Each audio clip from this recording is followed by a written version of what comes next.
5, 6, 7, 8.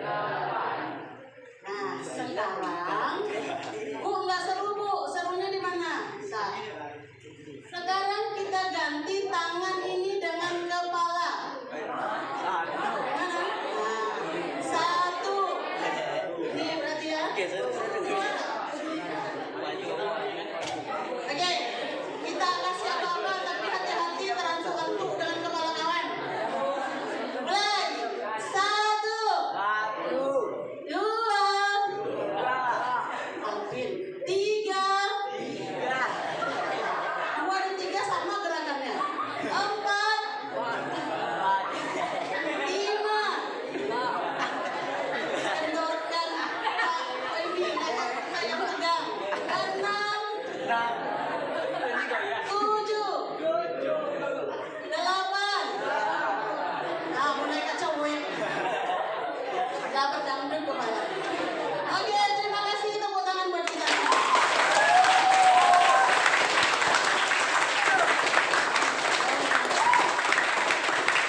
gembira?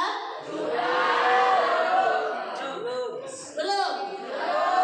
Nanti kita adakan lagi. Sebelum kita masuk, kita lihat dulu pertanyaan pemantik. Nah, pertanyaan pemantik itu adalah pertanyaan yang memancing ketika kita memulai sesuatu. Boleh silakan.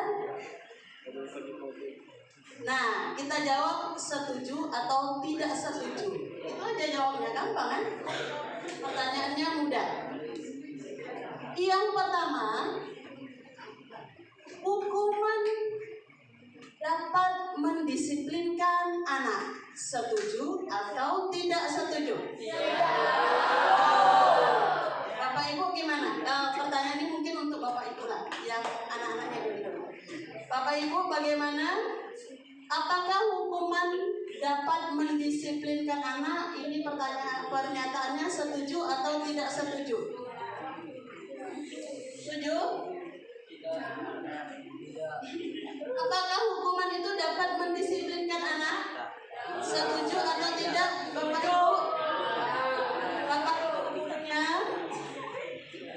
Menurut Pak Zulherni, setuju atau enggak nih hukuman itu dapat mendisiplinkan anak? Setuju.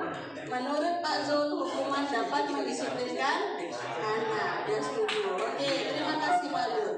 Pertanyaan kedua. Pemberian hukuman positif. Kita memberikan hukuman tapi bentuknya positif. Misalnya membaca, membersihkan halaman sekolah, ini dapat meningkatkan disiplin anak. Setuju atau tidak setuju? Bapak Ibu gurunya jawab. Menurut Pak Nazar, pemberian hukuman positif nih, ada anak melakukan kesalahan kita beri hukuman, tapi hukumannya bernilai positif, seperti disuruh membaca atau membersihkan halaman sekolah. Nah, Bapak setuju atau tidak nih? Ragu-ragu. Jawabannya setuju atau tidak setuju, Pak? Atau ragu-ragu? Tidak ada opsi ragu-ragu. Apakah bisa mendisiplinkan anak? Ragu-ragu. Ya. Terima kasih Pak Nazar. Yang ketiga, setuju atau tidak setuju? Memberikan penghargaan dapat meningkatkan motivasi belajar anak. Bapak Ibu guru, kalau Ibu ini gimana? Yang ketiga, setuju atau tidak setuju untuk memberikan penghargaan dapat meningkatkan motivasi belajar anak? Setuju. Terima kasih.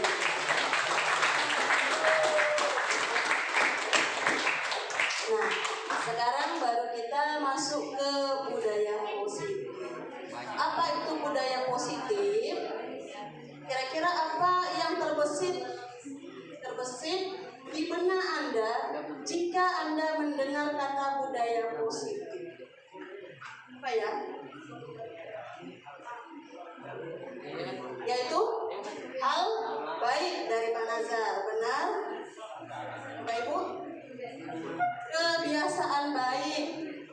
Anak-anak mungkin tahu apa itu budaya positif?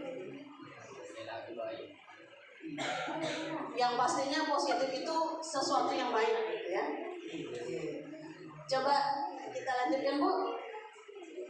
Nah, ini dia. Budaya positif adalah perwujudan nilai-nilai, keyakinan-keyakinan, dan kebiasaan-kebiasaan universal yang diterapkan di sekolah. Hal itu dilakukan agar murid dapat berkembang menjadi pribadi yang kritis, penuh hormat, dan bertanggung jawab. Jadi nilai-nilai atau kebajikan-kebajikan, kebiasaan, keyakinan yang baik itu dapat diterapkan di sekolah. Itu namanya budaya positif. Dapat 1 poin. Selanjutnya, Bu. Nah, bagaimana cara menerapkan budaya positif tersebut? Budaya positif dapat dijalankan dengan menerapkan konsep-konsep inti seperti yang pertama, disiplin positif dan nilai-nilai kebajikan universal. Apa itu pula? Ada lagi kata-kata baru, nilai-nilai kebajikan universal. Nilai-nilai kebajikan universal itu artinya nilai-nilai yang kita yakini baik dan diakui juga secara umum. Orang lain juga menganggap itu baik. Kemudian yang kedua, teori motivasi, hukuman, dan penghargaan. Yang ketiga, ada keyakinan kelas. Keempat, posisi kontrol seorang guru. Dan yang terakhir, segitiga restitusi dalam penyelesaian masalah.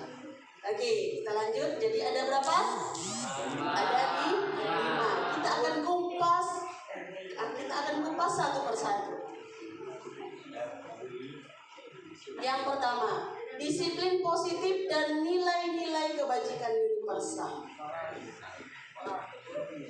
Ketika saya menyebutkan kata disiplin, kira-kira apa yang terbayang?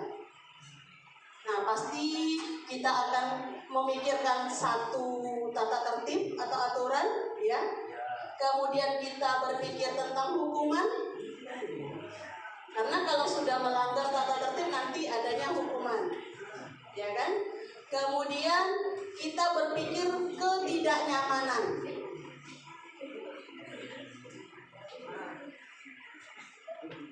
Disiplin. Siapa yang melanggar disiplin? Apa disiplin aturan sekolah ini? Nah, ini dia. Apa tata tertib? Apa hukumannya kalau melanggar? Kemudian merasa nyaman atau tidak nyaman dalam melaksanakan hukuman tersebut? Itu dia, ya. Berikutnya, makna dari disiplin positif menurut kita selama ini, kata disiplin yaitu sesuatu yang dilakukan seseorang pada orang lain untuk mendapatkan kepatuhan. Kita cenderung menghubungkan kata disiplin dengan ketidaknyamanan. Jadi orang yang melakukan disiplin itu merasa tidak nyaman ternyata. Kemudian sebagai pendidik, sebagai bapak ibu guru, tujuan kita untuk mendisiplinkan siswa itu adalah menjadikan anak-anak yang memiliki disiplin diri sehingga mereka bisa berperilaku dengan mengacu pada nilai-nilai kebajikan universal dan memiliki motivasi intrinsik, bukan ekstrinsik. Nah, jadi Bapak Ibu guru akan menuntun kita untuk memiliki sikap disiplin. Sikap disiplin ini bukan lagi karena disuruh oleh Bapak Ibu guru, tetapi sudah tertanam di dalam hati dan kamu melaksanakannya dengan tidak merasa terpaksa. Ya. Selanjutnya, yang mana disiplin positif itu? Disiplin positif merupakan salah satu cara penerapan disiplin yang bertujuan untuk menumbuhkan kesadaran serta memberdayakan anak untuk melakukan sesuatu tanpa paksaan, tanpa ancaman, dan tanpa hukuman. Bisa, Bu? Ya, kita coba ya. Kita lihat lagi. Nah, ini beberapa nilai kebajikan yang bernilai universal, artinya kebajikan yang memang sudah diakui secara umum. Sikap peserta didik menurut IBO Primary Years Program. Yang pertama, toleransi. Toleransi itu baik atau tidak baik? Baik. Positif atau tidak positif? Positif. Nah, Ibu sekarang coba tanya satu-satu lah.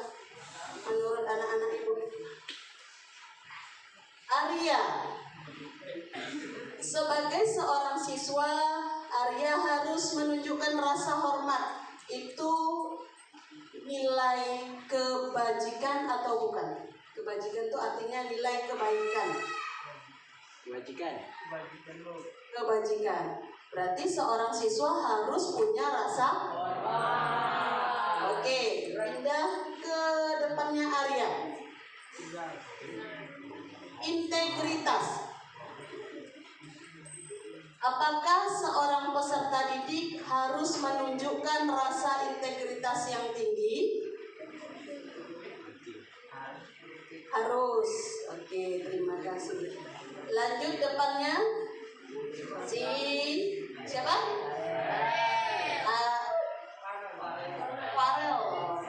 Farel. Apakah Farel seorang siswa harus memiliki sikap mandiri? Mandiri, bukan mandi sendiri maksudnya. Harus ya. Dicontohkan dengan apa Farel? Contohnya seperti apa sikap mandiri yang Farel pernah lakukan?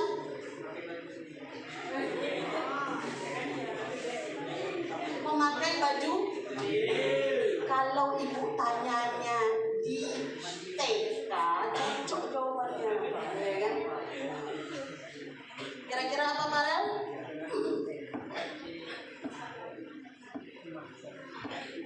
Seperti? Ada yang bisa? Angkat tangan. Memasak. Ya mungkin yang laki-laki mencuci baju. Bagus. Berikutnya menghargai yang perempuan lah. Si Rara. Apakah seorang siswa harus menghargai? Ya. Antusias. Jika belajar antusias menunjukkan rasa ingin tahu. Ya. Empati, merasakan apa yang orang lain rasakan. Iya. Keingintahuan. Seperti tadi ketika belajar IPA yang Ibu lihat di lapangan bersama Ibu Rizky di kelas 9 ya. Ada yang mencari ini, mencari itu. Itu salah satu bentuk rasa ingin tahu. Kemudian kreativitas. Baru selanjutnya kerjasama. Nah tadi dikerjakan dalam bentuk kelompok, Ibu lihat. Nah, itu merupakan salah satu bentuk dari kerja. Percaya diri. Nah yakin kalau kita maju ke depan untuk mempresentasikannya, kita yakin kita pasti bisa. Harus percaya diri. Selanjutnya komitmen. Ya. Nah itu merupakan nilai-nilai kebajikan. Nah bagaimana pula dengan 9 pilar karakter Indonesia atau Indonesia Heritage Foundation? Yang pertama, cinta Tuhan dan segenap ciptaannya. Yang kedua, ya, Indonesia itu membuat 9 pilar. Yang pertama, cinta Tuhan dan segenap ciptaannya. Ya. Yang kedua apa? Bacakan. Yang kedua, ya kan? Kejujuran, amanah, diplomatis. Oke, kejujuran, amanah dan diplomatis. Yang ketiga, sebenarnya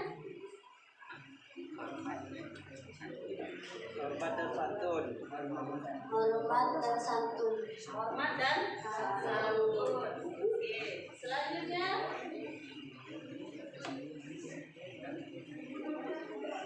Mawar, suka menolong dan gotong royong. dermawan, suka menolong dan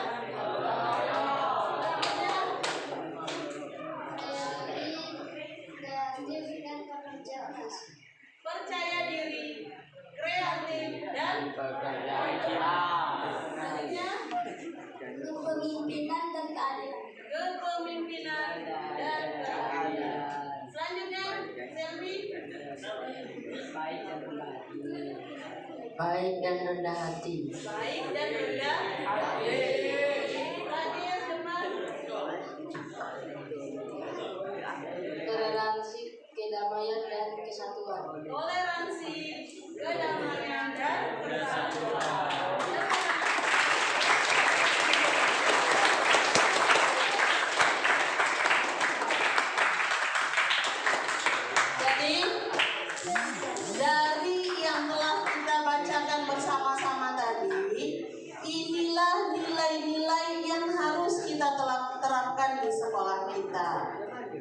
Bersedia? Andi bersedia? Lanjut. Nah, bagaimana pula nilai kebajikan menurut The Virtus Project? Ya, proyek nilai-nilai kebajikan. Nah, Ibu minta yang belum lagi, tolong bacakan. Gantian. Yang pertama, peduli. Lanjut.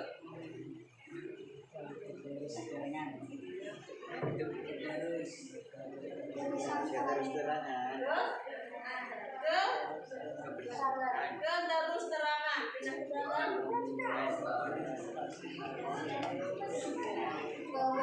Kebersihan. Komitmen. Kasih.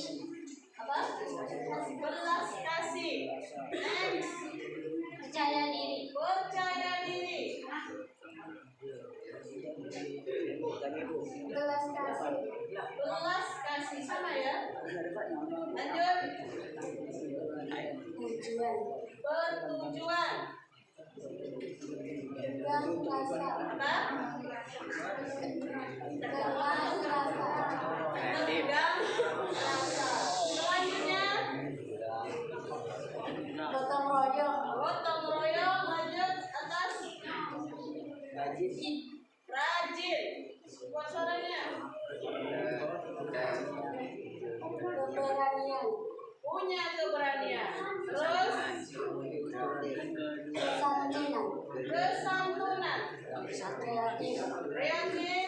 Semangat. Puas. Apa? Dermawan. Kedermawanan. Harga diri. Harga diri.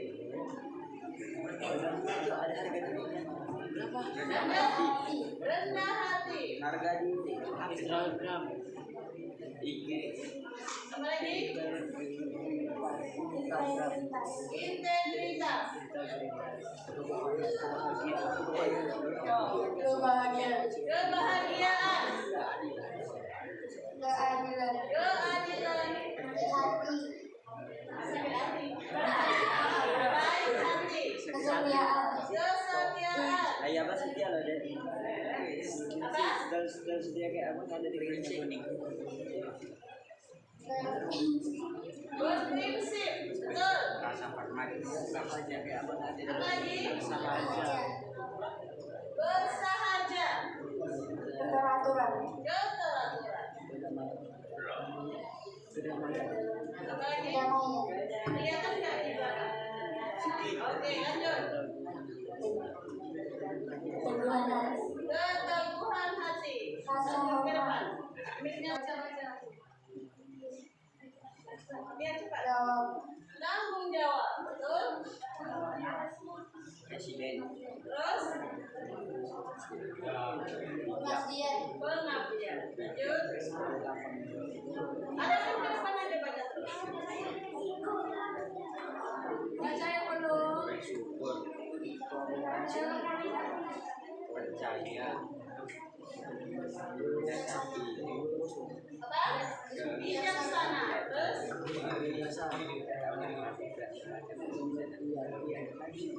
ayo cepat. Bersyukur. Bersyukur. Cepat. Toleransi. Toleransi. Percaya.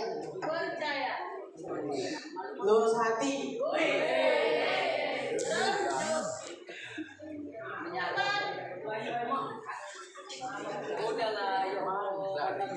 Kecerdasan. Kecerdasan.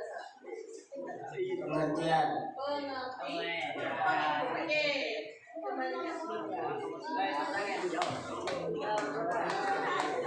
Kembalikan. Ini mau cuma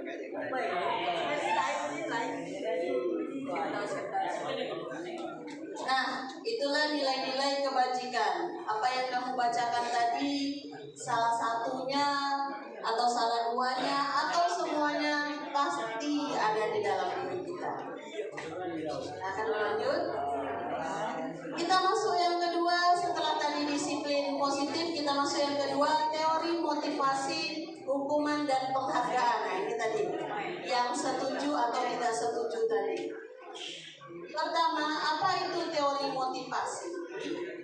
Motivasi adalah dorongan yang timbul pada diri seseorang secara sadar atau tidak sadar untuk melakukan suatu tindakan dengan tujuan tertentu. Jadi dorongan yang ada pada diri kita, baik kita secara kita sadar pun dalam keadaan tidak sadar, untuk melakukan suatu tindakan dengan tujuan tertentu. Nah, di sini ada 3 motivasi perilaku manusia. Yang pertama, seseorang itu terdorong atau termotivasi karena satu, apa Rizky? Saya Ya.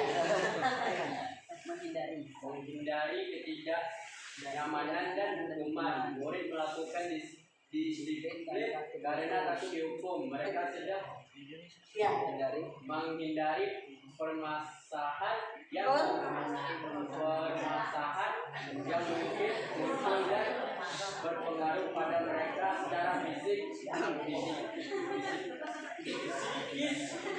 Ini adalah tingkatan terendah dari motivasi perilaku manusia. Oke, terima kasih. Nah, jadi yang pertama, mengapa manusia itu termotivasi? Itu karena ternyata untuk menghindari ketidaknyamanan atau hukuman. Seseorang datang tepat waktu, misalnya Rizky datang tepat waktu, tidak terlambat, mungkin karena menghindari ketidaknyamanan atau menghindari hukuman. Supaya nggak dihukum, saya harus sampai di sekolah sebelum 7.30.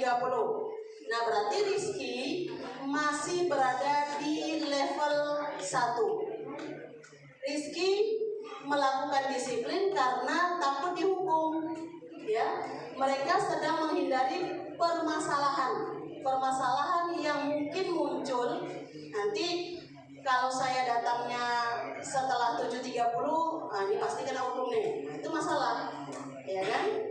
Baru kemudian menghindari juga pengaruh mereka secara fisik. Nah, nanti kalau dihukum, nanti aku disuruh ambil ember, siram bunga, fisik. Ya. Atau psikis, oh nanti saya dimarahin guru piket nih nanti kalau saya terlambat. Nah, berarti Rizky sadar melakukan disiplin itu karena menghindari hukuman. Bagaimana yang kedua? Yang kedua, apa April?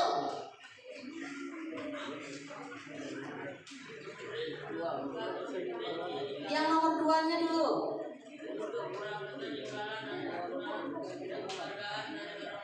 Oh, ternyata selain menghindari hukuman, manusia itu termotivasi karena untuk mendapatkan imbalan atau penghargaan dari orang lain.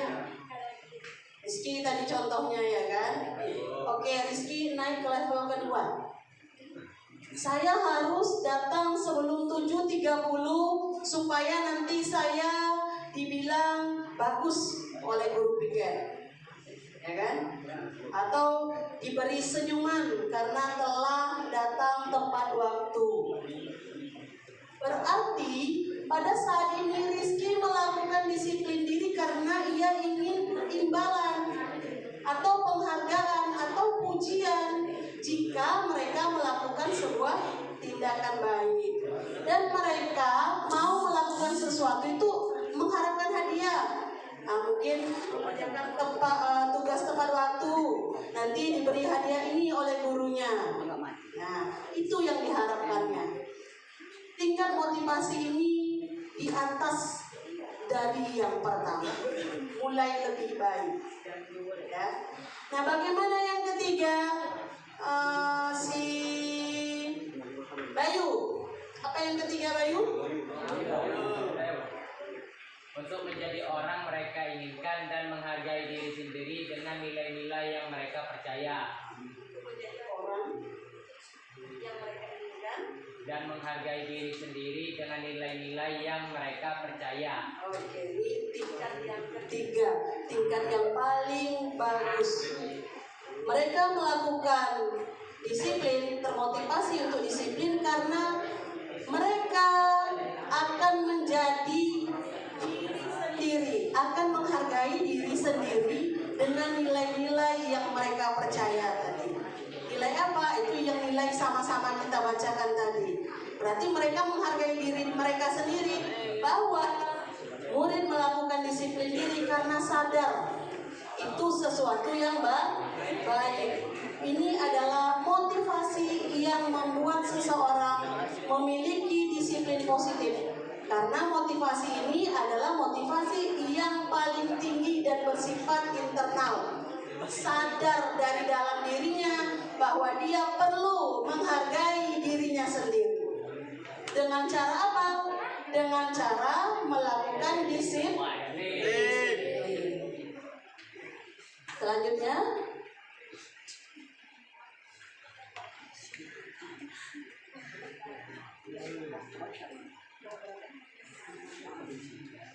nah, dari ketiga bentuk disiplin, dari ketiga bentuk motivasi tadi kita lihat yang pertama,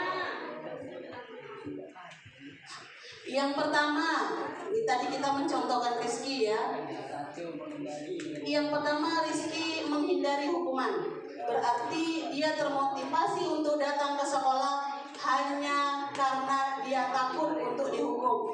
Berarti dia kesadarannya timbul dari luar karena ada hukuman tadi. Itu dari eksternal. Yang kedua, untuk mendapatkan imbalan atau penghargaan dari orang lain. Nah, ini juga dari luar. Ya, orang memberi penghargaan, pujian, makanya dia termotivasi untuk disiplin. Yang ketiga, untuk menjadi orang yang mereka inginkan dan menghargai nilai sendiri dengan nilai-nilai yang mereka percaya. Nah, ini baru disiplin yang berasal dari dalam dirinya.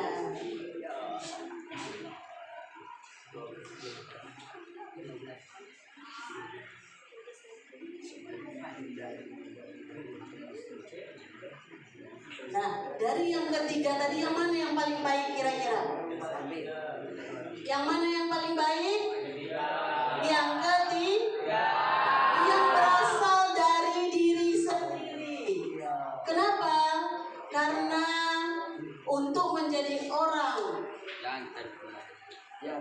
yang murid inginkan dan menghargai diri sendiri dengan nilai-nilai yang mereka percaya, maka sebaiknya, karena yang nomor 3 tadi yang baik, maka sebaiknya hindari memberikan hukuman, Bapak Ibu, ya. Kemudian selain itu juga hindari memberikan penghargaan yang berlebihan. Ternyata itu tadi, kalau kita puji, kita beri hadiah, jika suatu saat siswanya tidak datang tepat waktu, siswanya tidak diberi hadiah, merasa kecewa. Jadi tidak boleh berlebihan. Kemudian mengurangilah motivasi eksternal tadi, sehingga muncul dari dalam diri siswa untuk melakukan disiplin itu dari dalam dirinya sendiri. Baru kemudian teori motivasi, hukuman, dan penghargaan. Motivasi tadi sudah ada 3. Yang paling baik adalah yang internal. Nah, sekarang hukuman dan penghargaan. Sebelum kita masuk ke hukuman dan penghargaan, Ibu ingin bedakan apa itu hukuman, apa itu konsekuensi. Hukuman, ciri-cirinya apa? Yang pertama, hukuman itu bersifat tidak terencana. Murid tidak tahu apa yang akan terjadi. Contoh tadi, Rizky. Hari ini Rizky terlambat 5 menit. Hukuman dari guru piketnya mengambil air 1 ember dan menyiram bunga di halaman. Contoh. Besok orang lain lagi, contohnya Bayu. Bayu terlambat 5 menit dan hukumannya adalah mengambil sampah yang ada di pekarangan. Nah, itu merupakan hukuman karena tidak pasti terjadi. Ini kalau saya kesalahannya ini kira-kira hukumannya apa? Ya. Sifatnya tidak terencana, bisa jadi nanti hukumannya disuruh lari lapangan, disuruh membaca 1 buah buku, atau disuruh menulis sebuah kalimat sampai 100 buah. Jadi tergantung mood gurunya yang memberikan hukuman. Yang kedua, hukuman itu bersifat satu arah. Hanya guru saja yang memberikan keputusan hukumannya apa. Apa diberi atau diminta dari siswanya mau ngapain, ya. Kemudian yang ketiga, hukuman ini bisa berupa fisik maupun psikis. Keliling lapangan karena kamu sudah terlambat 5 menit, keliling. Berarti fisik. Atau psikisnya, kamu lagi yang terlambat, kamu lagi, besok kamu lagi. Nah, ini merupakan hukuman secara psikis. Murid tersakiti dan bisa juga tersakiti perasaannya karena walaupun ucapan kamu lagi berarti itu sudah ditandai siswa-siswa yang sering tidak disiplin. Nah, bagaimana pula dengan yang kedua, konsekuensi? Apa ciri-cirinya? Ciri-cirinya disiplin dalam bentuk konsekuensi itu sudah terencana atau sudah disepakati dan disetujui oleh murid. Contoh tata tertib kita. Terlambat 5 menit dapat poin 5. Jadi si A terlambat 5 menit, si B terlambat 5 menit, si C terlambat 5 menit, poinnya sama atau tidak? Sama-sama 5. Kemudian hukumannya bagaimana? Jika poin sudah sampai 10 maka dipanggil orang tua misalnya. Apakah itu semua sama?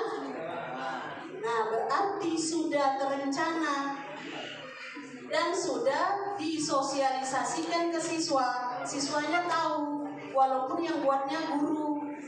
Nah, itu bedanya konsekuensi. Kedua, umumnya bentuk konsekuensi dibuat oleh pihak guru. Nah, itu yang dijelaskan tadi ya. Dan siswa menerima. Selanjutnya, pada konsekuensi tetap saja murid merasa tidak nyaman untuk jangka waktu yang pendek. Gak nyaman nih. Awak-awak aja yang terus kena panggil, ya kan? Orang tua awak aja terus yang dilayangkan surat undangan itu tidak nyaman. Siswa merasa tetap tidak nyaman. Kemudian konsekuensi diberikan berdasarkan suatu data yang umumnya dapat diukur. Kemarin, nah ini datang Bu Rena nih, kasih catatan masuk ke dalam kelas. Bayu, hari Senin tanggal 12 bulan 8 2024 kamu apa? Mana kamu? Hari Rabu tanggal 9 kamu cabut.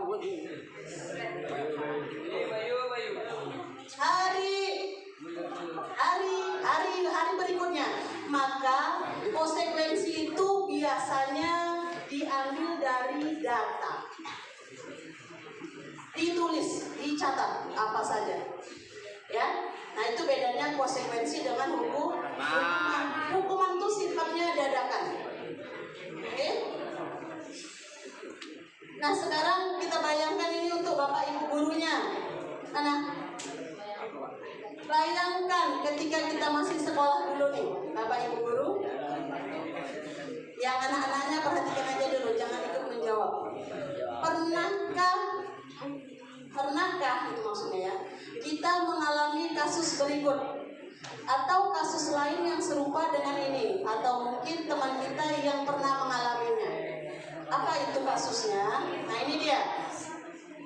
Aku bacakan. Iva kurang menguasai pelajaran matematika. Kemudian pada saat pelajaran tersebut berlangsung, dia lebih banyak berdiam diri atau menggambar di buku pelajarannya pada saat guru matematikanya Pak Seno menanyakan pertanyaan dan Ipa menjadi gugup.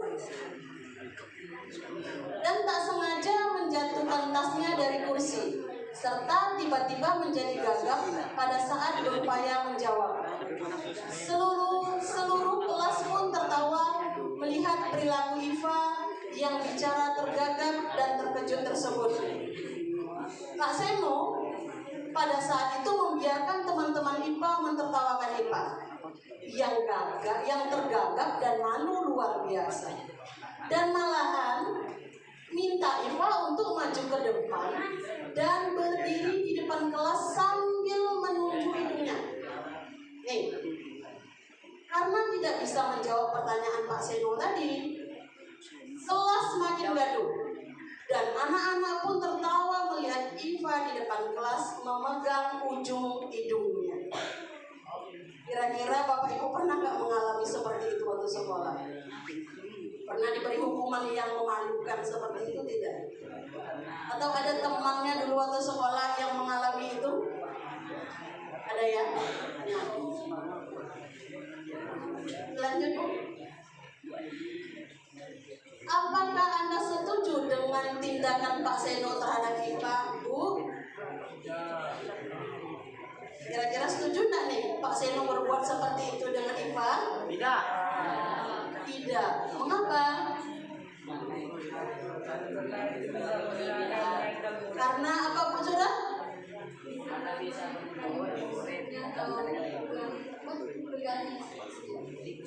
Psikis anak jadi tidak nyaman, terganggu ya, karena dia malu di depan teman-temannya.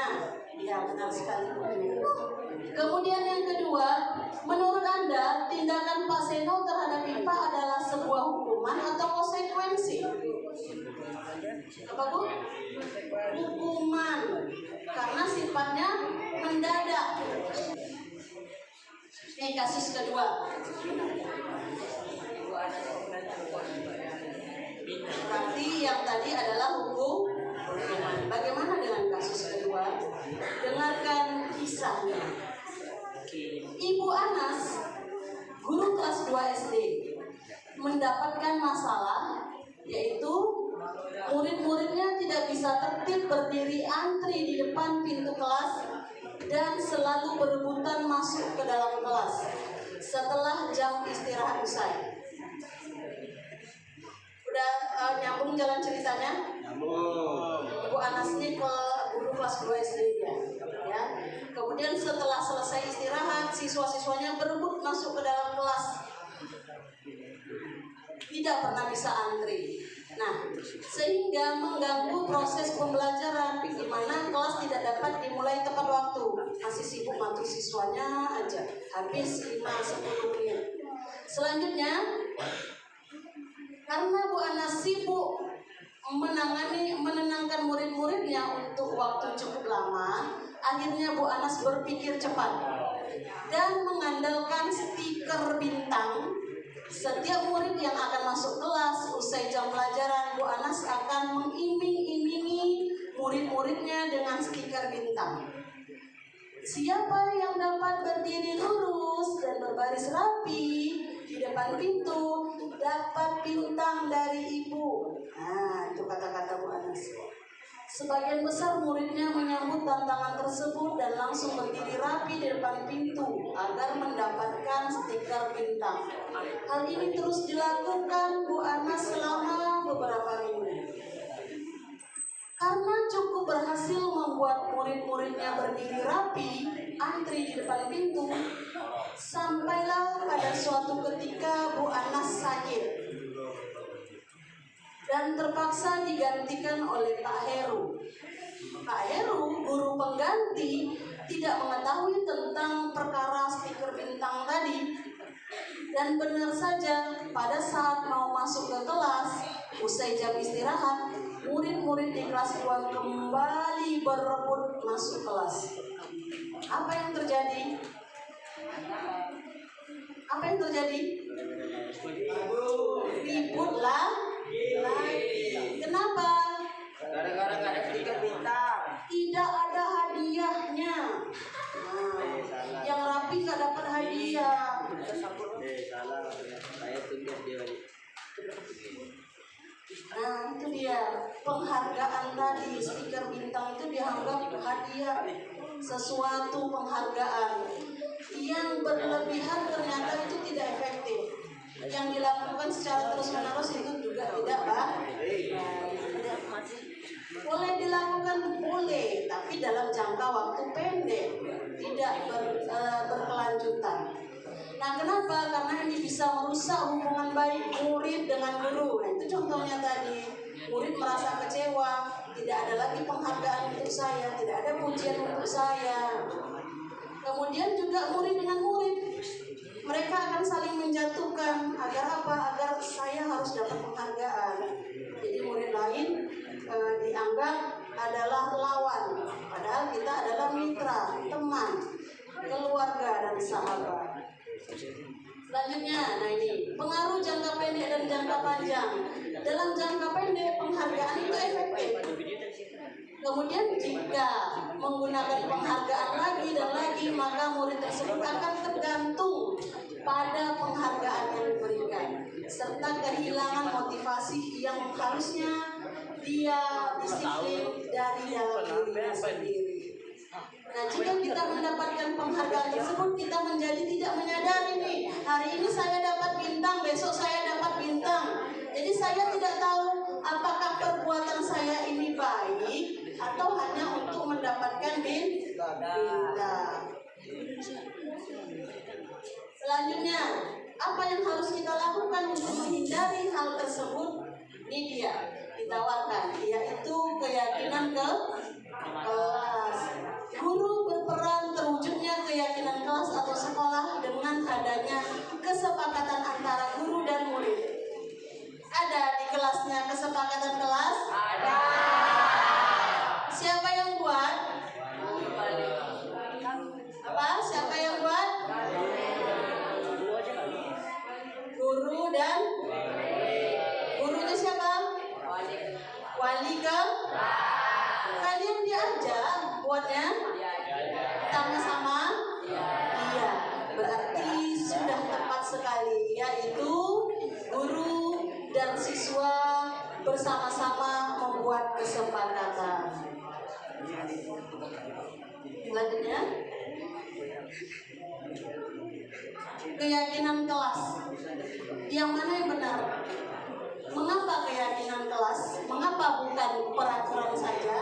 Ini contoh, dalam kegiatan berkendara di jalan raya. Mengapa kita mempunyai peraturan tentang penggunaan helm pada saat mengendarai kendaraan roda 2 atau motor? Ada aturannya. Yang roda 2 harus menggunakan helm. Mengapa kita memiliki peraturan penggunaan masker dan cuci tangan? Ya. Untuk apa? Menjaga kebersihan. Menjaga kebersihan. Kalau yang pertama tadi, untuk apa kita menggunakan helm? Keselamatan. Demi keselamatan. Nah, kita lanjutkan. Bagaimana pembentukan keyakinan kelas yang sudah kalian buat bersama dengan wali kelas kemarin? Sifatnya lebih abstrak dari peraturan, ya. Nilainya lebih positif daripada aturan. Kemudian berupa pernyataan universal, bersifat umum. Selanjutnya dibuat dalam bentuk positif. Kalimatnya kalimat-kalimat positif. Membuang sampah pada tempatnya. Terus mengerjakan apa kemarin yang kita buat di Instagram sekolah yang bernilai positif yang dari perempuan, mengerjakan tugas tepat waktu. Kemudian apa lagi Rara kemarin? Rara, apa kemarin yang kamu sebutkan?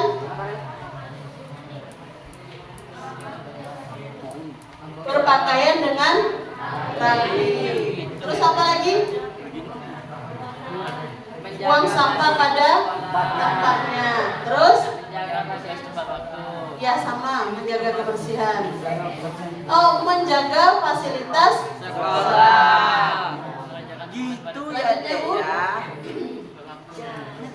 Nah, yang ketiga, 5 posisi kontrol seorang guru. Nah, ini khusus untuk guru nih. Jadi kita udah untuk siswa. Yang pertama, guru itu sebagai penghukum. Ya. Contohnya ibu nih. Ibu seorang penghukum itu bisa menggunakan hukuman fisik maupun verbal. Sandi, hari ini kamu pakai sepatu putih. Kamu keliling lapangan 5 kali.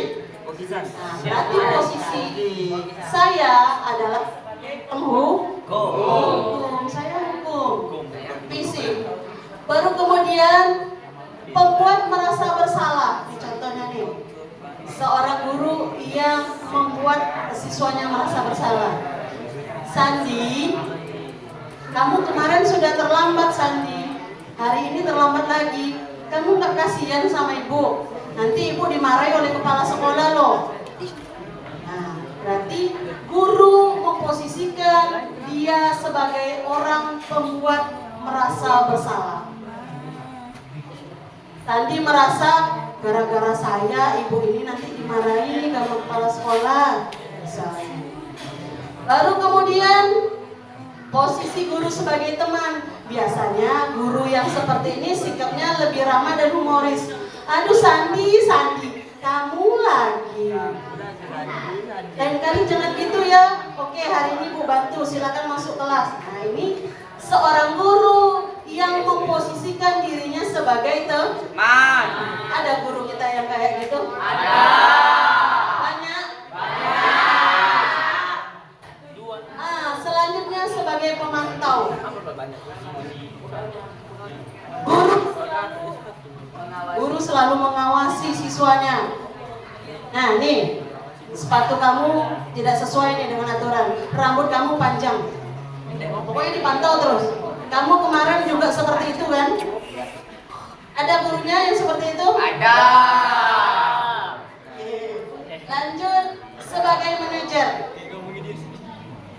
Sebagai manajer, guru berbuat sesuatu bersama dengan murid, mempersilahkan murid mempertanggungjawabkan perilakunya, kemudian mendukung murid untuk menemukan solusi atas permasalahan dirinya. Contoh yang ibu lakukan ketika kita di musola kemarin, ada 21 orang siswa yang rambutnya panjang. Nah, dibantu bagaimana nak? Apakah sesuai dengan keyakinan sekolah kita? Kemudian apa yang harus kamu lakukan? Kapan bisa dilakukan? Jadi guru menawarkan solusi, siswa yang menentukan apa yang harus dilakukan. Ya Bapak Ibu ya. Yang mana posisi yang paling baik Bapak Ibu? Sebagai penghukum, sebagai teman, pembuat merasa bersalah atau pemantau, atau sebagai manajer? Sebagai manajer. Betul. Kalau siswanya tadi menjawab sebagai teman. Kenapa ini belum tepat jawaban siswa? Karena kalau sebagai teman, nanti kalau gurunya nggak bisa bantu, siswanya kecewa. Kemarin sama ibu itu 5 menit boleh kok masuk, hari ini nggak boleh lagi. Nah, maka itu juga tidak tepat. Benar jawaban dari Pak Nazarudin bahwa sebaiknya guru itu sebagai manajer.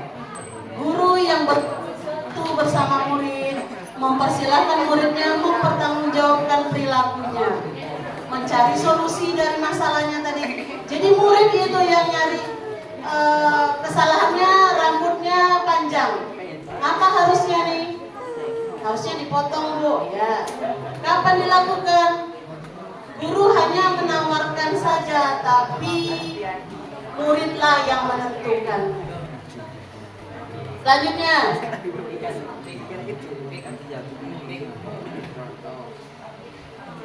nah, bagaimana selanjutnya? Kita akan menyelesaikan masalah siswa itu dengan menggunakan yang namanya segitiga restitusi. Di mana peran guru itu sebagai dengan melakukan 3 tahapan. Yang pertama, menstabilkan identitas. Kedua, validasi tindakan yang salah. Dan yang ketiga, menanyakan keyakinan. Apa tujuannya? Tujuannya agar siswa lebih mandiri dan bertanggung jawab.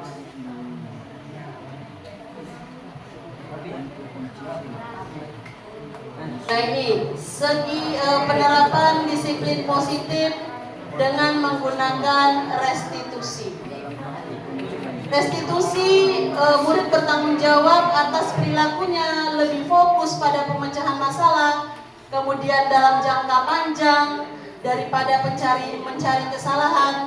Kemudian murid menghormati dirinya dan orang lain, murid memegang kendali diri, murid bersemangat memperbaiki kesalahan. Konsep disiplin dengan pendekatan restitusi.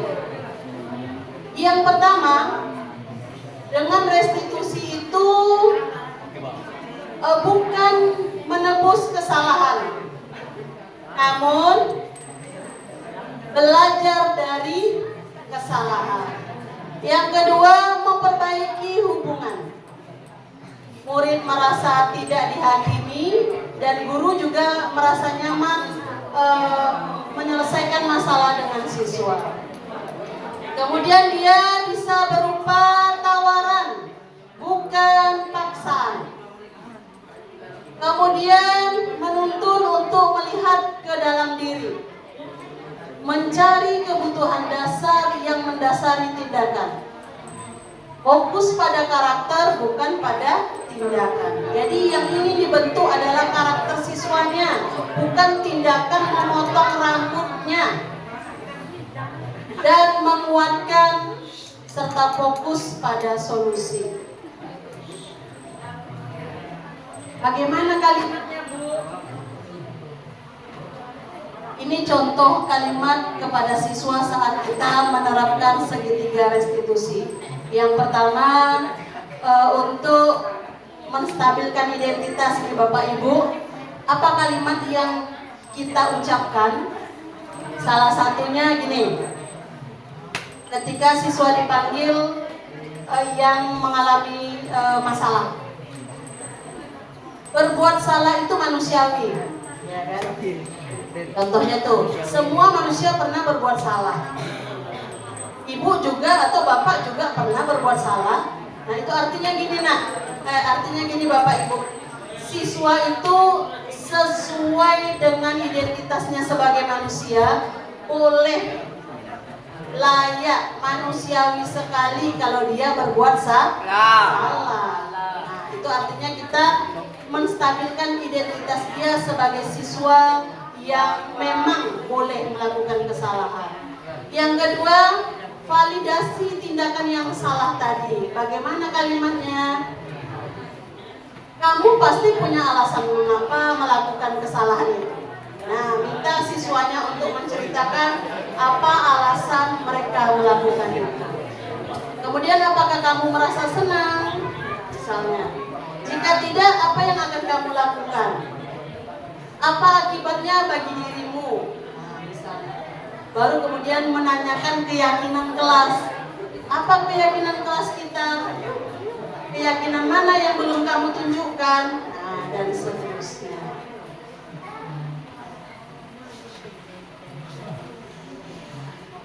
Sudah? Di slide terakhir warna pink berbunga-bunga. Ucapannya, Terima kasih telah menyaksikan. Waalaikumsalam. Salam guru penggerak.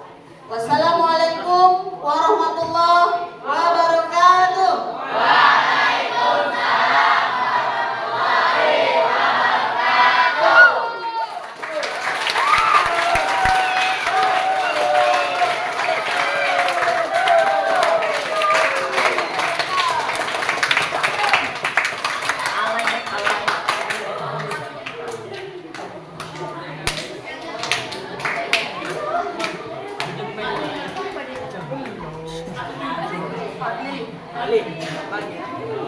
Luar biasa pemaparan dari Ibu Nurlian Sabrina, CGP Angkatan ke-11. Kita kasih tepuk tangan lagi. Mudah-mudahan apa yang Ibu sampaikan bisa kita terapkan di sekolah kita tercinta ini tentang budaya positif. Cukup sekian kegiatan kita pada siang hari ini. Mohon maaf segala kekurangan. Assalamualaikum warahmatullahi wabarakatuh.